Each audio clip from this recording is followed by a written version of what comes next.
Chapter 6. Set boundaries with dignity. The quiet act of choosing yourself. Welcome back, brave soul.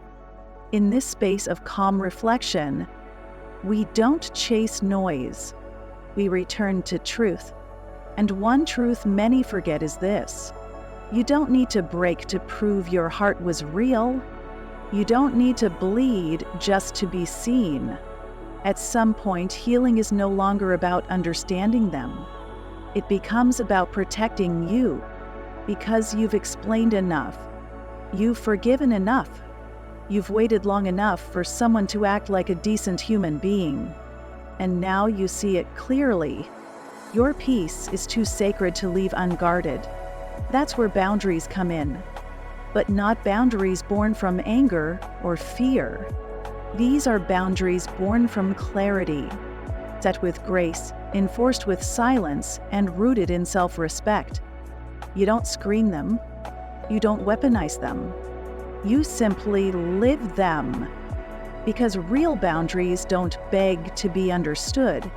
They just are. Not as punishment, but as a quiet declaration of who you no longer choose to be.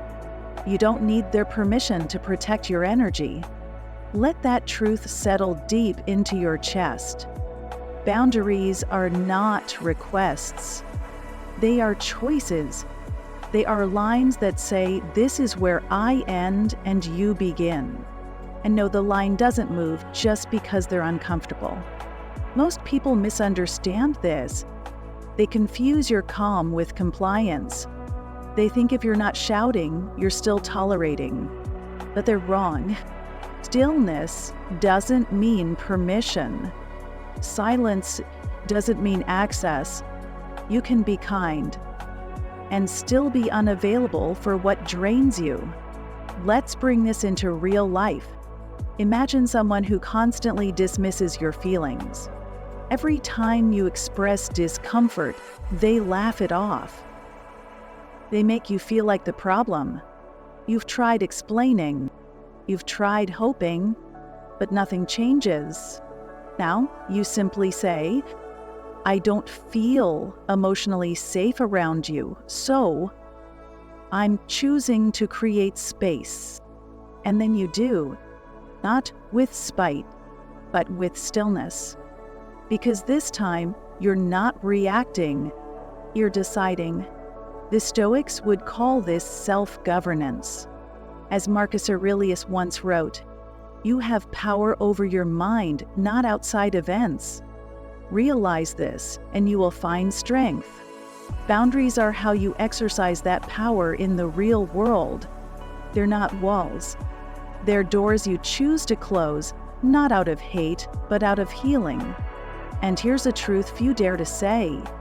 You can love someone and still block access to you. You can forgive someone and still choose distance. You can wish them well and still remove yourself from their reach. That's not cruelty.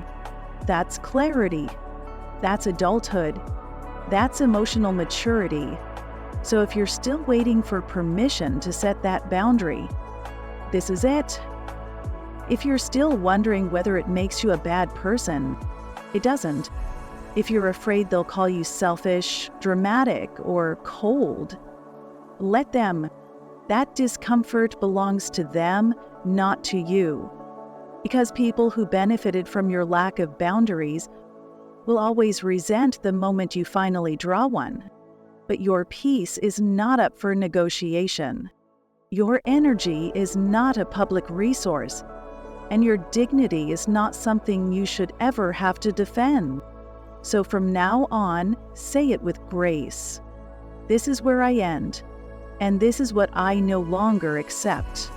Say it calmly, enforce it quietly. Walk away without guilt, because real peace doesn't come from being liked. It comes from living in alignment with your values, your truth, your center.